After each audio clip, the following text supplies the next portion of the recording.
What is up, you guys? Welcome back to my channel, and if you're new here, just welcome. My name is Gemma Jade, but today we are going to be discussing more time slips and glitches in the Matrix. So I was researching for something new and interesting to cover and came across a ton of glitches and time slip stories, and recently when I did the Kersey Village time slip, you guys really seemed to really like it a lot, and you asked me to do more just like it.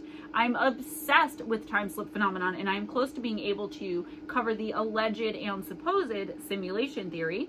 For now though, let's jump right into this extremely interesting and very much unexplainable phenomenon of time slips and what some like to call glitches in the Matrix. I am starting off with 2 or 3 shorter experiences I thought you might all enjoy, but keep it tuned in because I've got a whole street, an entire street, that's known for multiple time slip experiences that still exist to this very day, and experiences just keep on happening there. So it used to be that things like alternate realities and other dimensions and realms were the stuff of science fiction. In recent years though, it's become not only a popular subject, but also a very believed one by many people, including those in the scientific community. It's no longer the stuff of paranormalists and whack jobs. As we know for an absolute fact, scientifically, there are other dimensions. At least there are other dimensions, right? I'm a huge believer in and full supporter of the multiverse theory due to the simple fact that I'm a medium and therefore get a lot of my information firsthand from spirit and therefore directly from source. One day I'll get up the courage to do some videos or maybe write a book on some of the things I've been told and made privy to. It'll blow your mind, believe that.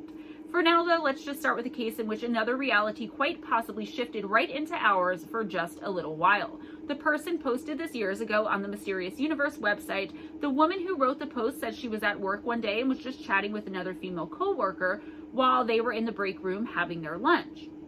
Things got really weird really quickly though, as they do, and I'm probably going to say that a few times throughout this video, as the women were just discussing their day. This is what's most fascinating to me, how it's also incredibly normal until it isn't and all hell breaks loose and things get weird.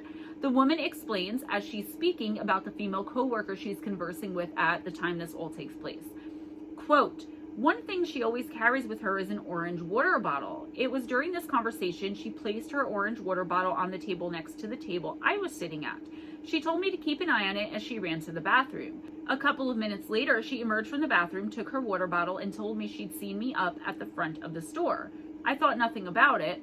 About 5 minutes later, my other friend came into the break room. In addition to being close friends, he was also my direct supervisor at the time. He came in exhausted and a little angry because our store had no coverage that night for the area he needed coverage in. I mentioned that I had just been talking to the girl who was scheduled to cover that area. It's important to mention that this girl and my supervisor friend were dating at the time as well. I mentioned how she had just come into the break room and said she would see me up front.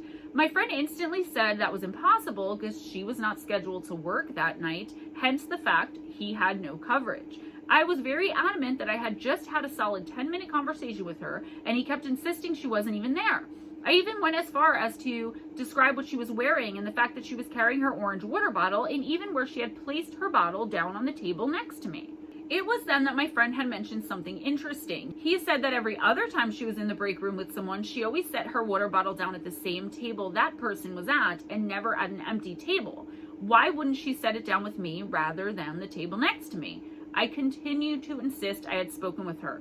I insisted so much that my friend actually called her on his phone so that I could talk with her directly and she could confirm that she was actually out of town. I did speak with her over the phone, and she indeed mentioned that she was about 3 hours out of town with a couple of her other girlfriends.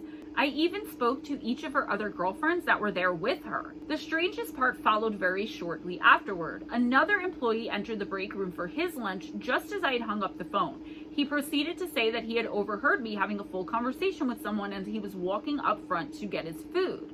He said he had waited to see who I was speaking with, but no one else ever came out of the break room." End quote.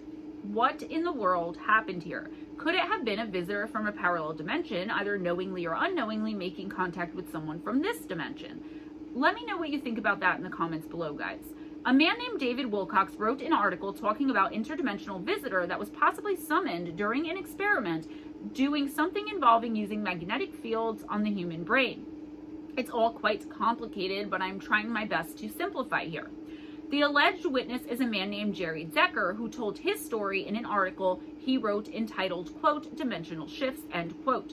Jerry said he was contacted by a man named Walter Rawls, who claimed to have had a pretty fascinating event happen while placing a mask with monopolar magnets over the area of the brain known as the pineal gland. We know this area of the brain here on this channel as the third eye chakra, or just the third eye. Apparently, or at least as far as I could tell from all of the sources naming other sources on top of more sources, it was really confusing. This guy Walter was conducting this experiment on himself, and what he reportedly found was so freaking cool, in my opinion. So he says that over the course of the whole experiment, he started to see what he perceived as a shadow entity that would walk through the room he was in and then make its exit by walking through some random wall. It would come in and randomly vanish into thin air, and the whole time, every single time it happened more than once, Walter said the entity was never aware that he was even there in the room with it. I'm not trying to pat myself on the back here, guys, but I am writing my third book on shadow entities, and I'm convinced some of them are simply travelers who are either passing through on some sort of mission where they can't see us or don't let on that they do, or that they are in fact interdimensional time travelers who have to appear as shadows so as not to disturb anything and cause any sort of changes to the particular timeline they may be traveling to at any given time. I know. I call them either time travelers or observers. This is why the experience was so intriguing to me, though there's really not much to it. As the experiments progressed and over the course of a few weeks, Walter said that the entity became more defined and also would start to show up more and more often. Eventually, it seemed to be aware of him as it would turn its head and glance toward him from time to time. Jerry Decker states of Walter Rawls' experience, quote, the third week, while busy working on documents, Walter noticed a change in the room. When he looked up, the wall had dissolved away and he was looking at a small hill where a man and a woman sat beneath a tree. It was the same ghostly male figure who he had seen on the other occasions. He sat quite still, watching this pastoral scene for several minutes. The man looked over toward Walter and appeared startled. It was as if he clearly saw Walter this time and possibly recognized Walter as the ghost that he had seen the previous week. The image faded away and the wall restored to its normal condition. From that moment on, Walter never used the pineal stimulator again, end quote. This is so frustrating to me. Why would he not use this again and try to figure out what the heck or who in the world this entity was? Was he the ghost? This would answer so many of my questions. I'm just saying. Next up is a man named Charles W. Ingersoll, who in 1955, when this allegedly took place, lived in Cloquet, Minnesota. Charles visited the Grand Canyon for the first time and brought along with him the most high-tech and top-of-the-line camera that one could have in 1955. 1 week after he returned to Michigan, he just randomly happened to come across a travel log of the Grand Canyon from the year 1948 in a bookstore. Charles purchased the travelogue and went about his business thinking nothing of it. Later on, when he looked through the little book, he was shocked and a bit frightened as to what he saw staring back at him. It was a picture, dated 1948, of him, right there at the Grand Canyon. This shouldn't have been humanly possible, as if you remember, this trip in '55 was his very first one. This was 8 years later. Oddly enough, he said that he had an entire trip and itinerary planned to go and visit the Grand Canyon 8 years prior in 1947, but that the plans fell through and he canceled and never ended up going. In the 1948 photo, he was holding his brand new and state-of-the-art camera, which was so in 1955 and hadn't even been invented yet in 1947. This is what completely threw me off, as I originally thought that maybe he had come across a book somehow from another reality where he had in fact went ahead with the 1947 trip. It would also have to be and make sense though that the camera that wasn't manufactured until 1955 in this reality was available in 1947 as well, and for me, that's just a little too much. What do you guys think about this one? Is it even believable? I went back and forth with putting it on here, but just like many of you guys, I also love to listen to the hours and hours of Time Rift and Glitch in the Matrix videos and stories on YouTube when I have the time. And I hear all the time about people who come across an object that's obviously from some other or alternate timeline and involves the person who found or came across it in some way or another. The camera, though, kind of throws me off. I don't know. I'm over it. So I wanted to start off with a few of the shorter reports and then get into this one, as it's a place that seems to have some sort of possible vortex or something which transports people to another time and place. It's a simple and average looking street in Liverpool, England, and goes from Clayton Square right up to the famous St. Luke's Church. The particular street I am speaking of is called Bold Street, and it's mostly closed off to cars. Lined with shops and cafes, it's a quaint little place where pedestrians can walk in safety and peace and have a relaxing day out either alone or with friends. In America, we would describe a place like this as Main Street, USA. Originally designed as a rope walk, which essentially is an extremely narrow lane in order to lay out materials that will be twisted into making rope. Bold Street was measured and considered to be the perfect length in order to make the ropes for the sailing ships of the day. However, the local merchants needed to remain just that way. They needed to remain local. And in the late 18th century, the area was fast becoming more residential. This previous rope walk became the perfect place for neighbors and the community to gather, and small businesses started sprouting up all along the streets in order to cater to the influx of rather upscale residents who were now living nearby and who spent much of their days shopping and hanging out with friends there. In later decades, it became a very fashionable place to shop and again was considered to be quite upscale for the times. Nowadays, it's still considered to be a great place to shop and take a stroll, both for tourists and locals alike. And this is where all of the hubbub started about this particular street and the many strange experiences people have been having on it for an extremely long time. The paranormal community is said to be more than aware of the frequent reports of time slips on this little out-of-the-way road. Sometime in the 1980s, there was an unnamed woman who reported that as she was having lunch at one of the cafes on Bold Street and enjoying the bright, sunny, and beautiful day outside, it became extremely dark all of a sudden. Thinking perhaps the cloud had simply floated over the sun for a moment, the woman proceeded to look outside and realized that the previously busy street was completely deserted. By previously busy, I mean just seconds before, the entire road was pack-mobbed with shoppers and people at the many bars and pubs eating, having drinks, and conversing really quite loudly. I mean, it's an outside place on a beautiful day to shop and eat. I'm thinking of Main Street in Ridgewood for any of you New Jerseyans. That's like the picture I'm getting in my head. Now there was no one around, and an eerie and unusual silence penetrated the air. There were about a handful of people still walking along the street holding shopping bags and going about their business, but they were dressed oddly and out of the fashion for the 1980s. 80s fashion is very noticeable, let's be real, and I'm just saying. Every single one of them seemed to have been dressed in the fashion of the 1950s.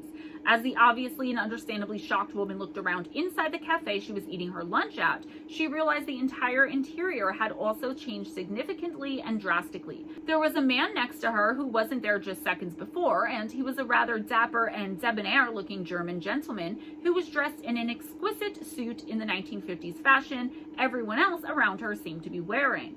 They struck up a very brief conversation when the man started talking to her, but it's not reported what they spoke about. Regardless, it only lasted about a minute, and the woman curiously turned back around to face the outside again, only to find that everything had returned to what she considered to be normal, and the man next to her had vanished seemingly as quickly as he had appeared originally. The day was once again bright and sunny, and the street was once again packed with people who were dressed in the latest fashion of the day, the 1980s. I just want to say that this is proof of what I always tell you guys, that is, if you believe me, that time isn't linear and the past, present, and future are all happening right now, and that includes our lives happening in them. On this same street, Bold Street in Liverpool, a woman named Imogen reported a similarly strange experience when she was out shopping for a present for her sister's baby shower at one of the many shops on Bold Street. There happened to be a baby supply store called Mother Care, and she went inside to purchase the aforementioned gift. She was pleasantly surprised at how incredibly cheap the prices were, but when she went to pay, she realized something was very wrong with this store, and it wasn't just the insanely cheap, high-quality merchandise. When Imogen took her credit card out of her wallet and handed it to the clerk behind the register, the woman looked at the card as though it were something she had never seen before, and she almost looked fearful of it, not taking it from Imogen's hand. The cashier then stated that the store only took cash. Imogen paid and went about her business and eventually put the experience out of her mind. Later on, when recounting the event to her mother, she was informed that the Mother Care store had been out of business and closed for a very, very long time, and in its place there was a bank. Imogen thought that her mother was just having some fun with her and insisted they go to the store and have a look for themselves, but when they got there, much to her amazement, there was in fact a bank in that spot and there was no store called Mother Care anywhere in the area. After further investigation, Imogen found that that store had been closed for decades. Now, there was one thing about this story that was missing that I wish I knew. Did she make the purchase, right? When the cashier said we only take cash, did she give the cash? Because the cash would have looked different too, right? Because it doesn't say when this was. The cash could have very well looked very, very different, or maybe the same. But also, like, did she take an item out of this store from this parallel or alternate timeline or reality? I don't know. That would be interesting to know, though. A very well-known time slip, at least to those familiar with Bold Street and its high strangeness, is a bit more recent and is said to have taken place in 1996. A man named Frank and his wife Carol were there shopping one day when they decided to go for a stroll together along a narrow road to go to a bookstore. The day was bright and beautiful and the couple were enjoying each other's company when the bizarre was about to occur. The couple went to walk into one of the shops together, but as they did so, Frank saw someone he knew and stopped to chat as Carol went on ahead into the bookstore. It was called Waterstones, and Frank said he would meet her in just a couple of minutes. Frank finished talking to his friend and went to go into the direction of the bookstore to find his wife, but suddenly realized he didn't recognize anything and couldn't find the store. He was absolutely sure he knew where the Waterstones was, having been there tons of times before to buy books, yet when he got there, it wasn't where he remembered it being at all. In fact, the street itself was significantly different and Frank was really, really confused. He no longer seemed to be, at least in his opinion, on Bold Street. Frank was an ex-police officer and he knew this particular area really well as he had walked this beat hundreds of times or more during the course of his long career. He was feeling extremely disoriented and decided to walk around a bit more and try to get his bearings back. As he wandered around in a state of shock and confusion, he crossed right in front of a van that blared its horn at him to get the hell out of the way. Frank saw that this van was extremely old-fashioned looking and had the logo of the name Kaplan's on the side of it. He saw that the rest of the vehicles down on the end of the street at the traffic light were all in the style of the old-time cars that were built in the 1950s. This is also when he recognized that all of the pedestrians were dressed in the same vintage year style as the cars, that being the 1940s and the 1950s style of dress. He finally made it back to where he thought he knew the bookstore, Waterstones, to be, but instead he noticed it wasn't a bookstore at all and was called Cripps. In the front window of this store, there were women's dresses, shoes, and other clothing items from the 1940s and 40s too.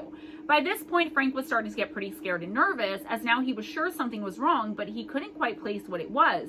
Even back in 1996, glitches in the Matrix and time slips weren't well known or commonly discussed, and I'm sure he had no idea what it was he was experiencing here. As he turned away from the storefront, he saw one person who was dressed in the same modern attire that he was, that being in the style of the day and age, and this woman looked just as confused and freaked out as he seemed to be feeling. He didn't say anything to her, but entered the store with her, both of them with these dazed and confused looks on their faces. Now, the store they were entering was supposed to be the bookstore Waterstones. I forgot to put that in here. As they both crossed into the threshold of the store, Frank was relieved when he saw that he was in the Waterstones bookstore despite his confusion as to how he had gotten there and about everything else that had just happened. The woman he had entered with, however, looked shocked and a bit frightened that she was now in a bookstore instead of the clothing store she had definitely knew she had just entered into. She was probably thinking it was something like some new vintage style clothing store and was a bit disappointed in seeing that it was indeed a bookstore. Everyone inside the store was wearing the clothing style of 1996 or the modern day and were going about their business as usual, as though nothing at all were amiss or out of place. Frank found his wife and never really understood what had happened to him on that strange day back in 96. And who knows what happened to the other modern woman who entered with him, or even what her deal was. However, later on, Frank would discover that Cripps was a clothing store which used to be in the same spot as the Waterstones bookstore and had opened in 1848 and closed down sometime in the 1970s. There is no reasonable explanation for how he could have seen or entered that store, and he claims he hadn't even known about it until doing some research later on in his life. He would also come to discover that Kaplan's, which was the name on the side of that van that honked its horn at him, was a delivery business which also had been out of business for many years, if not decades. Let's get into a story that's even more recent and travel back to 2006 when, on Bold Street, of course, a man named Sean was visiting a shop, but he wasn't there to shop, he was there to steal. He was caught doing so by one of the store's security guards, and he decided to just make a break for it. He made a run for it. He took off with the security guard hot on his tail and ended up running down a dead-end street.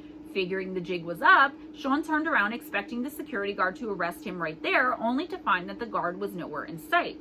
Confused, Sean cautiously proceeded back up to the main road he had just fled from and took a look around. He still saw no sign of the security guard, and everything was completely different. Where before there was some major road construction, there now was none. All of the shops had different names on the signs. There were trees in random places where there were none before, and strangest of all, were the other people walking and shopping along Bold Street.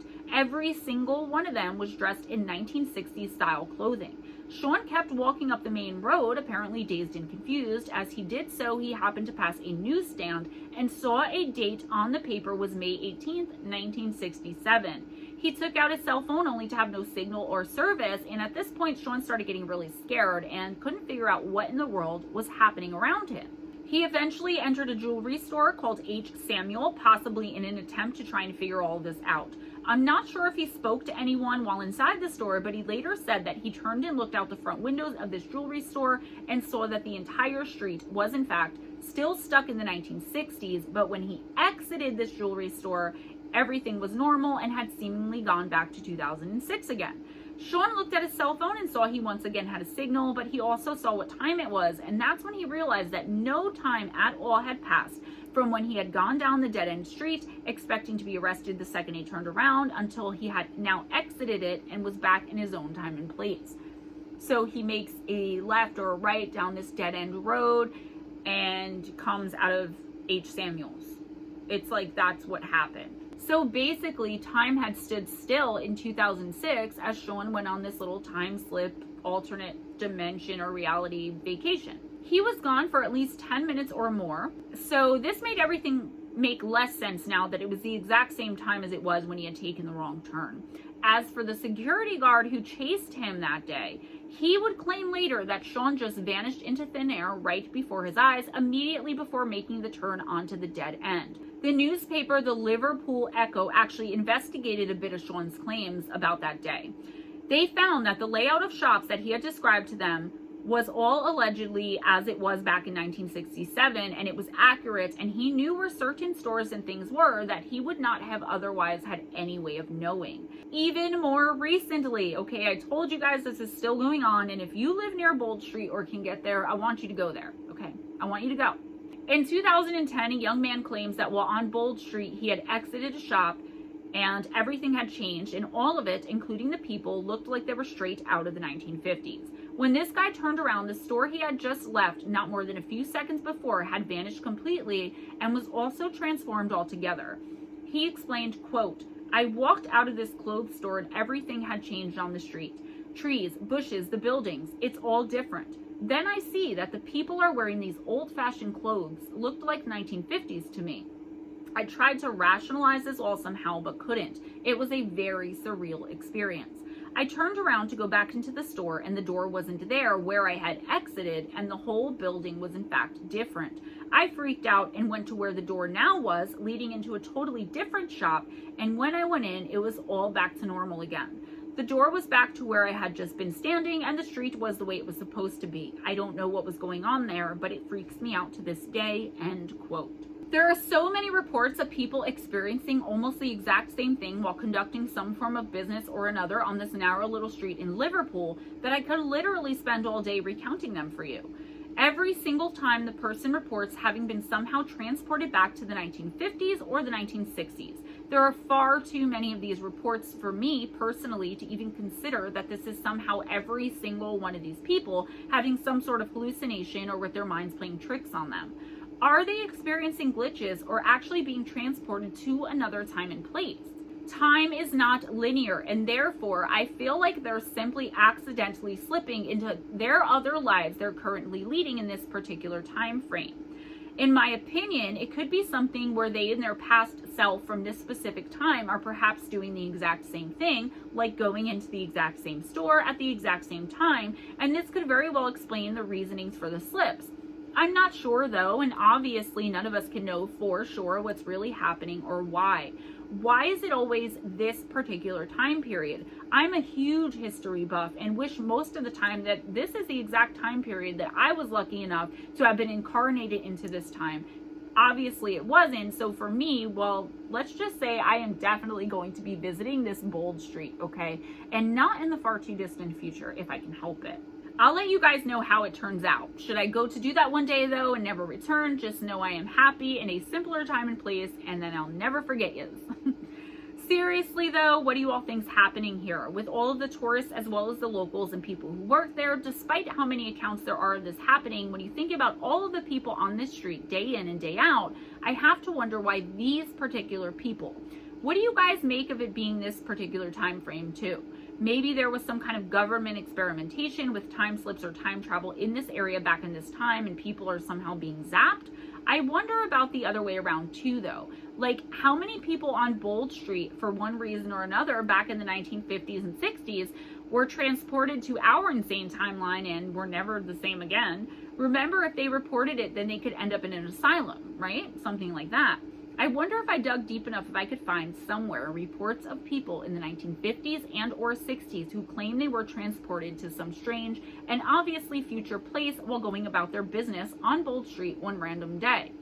We'll most likely never have any answers, at least not in my lifetime, but I would love, love, love to hear what you guys think in the comments below. That's all I have for you today, guys. Please give this video a big thumbs up if you enjoyed the content, if you enjoyed hanging out with me, if you want to show your girl some support. Subscribe if you haven't already, and spread the love by sharing this video with whoever you can share it with, whoever you think may be interested in the content or my channel. Also, if you do me a huge favor, go on over and subscribe to MoonBearOracle as well. I know I haven't put anything out in a while, but I really am trying to get there, guys. I'm getting caught up, I promise, I promise.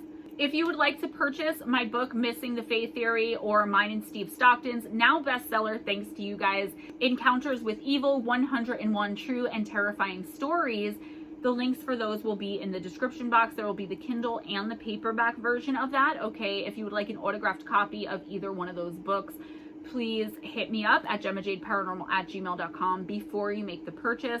Also, I was recently in the 5th issue of Paranormal Press magazine. If you want a signed copy of that, also hit me up. If you want to just purchase it, go to Paranormal Press magazine, their website. I'll try to leave a link for it, but I don't have it yet. Aside from this one little word where they got my name wrong because it's Miss Gemma Jade, not Mrs. Miss. But aside from that, it's an amazing article. It's my Demon Claire encounter that I have here in a video on this channel. It's a really nice size magazine.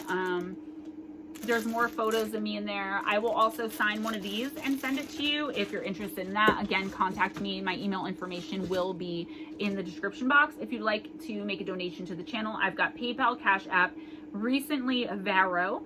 And VARO. I didn't even know what that was, but some of you were asking me for it. Also, if you make a $20 or more donation per month to my Patreon, I will automatically give you a remote personal intuitive oracle reading every single month. I'll just send it to you as a thank you, along with everything else that I'm working on for my patrons. Thank you to those of you who did not abandon me, because I went a little while without being able to put anything out. I appreciate you guys so much, and I will be making it up to you all.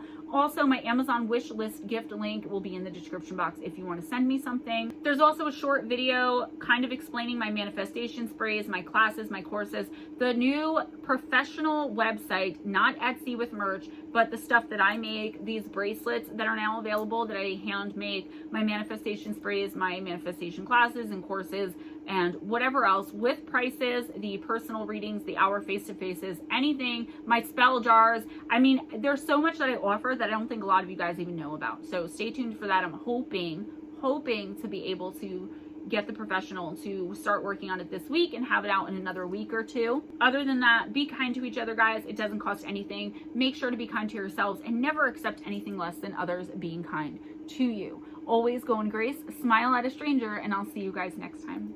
Bye.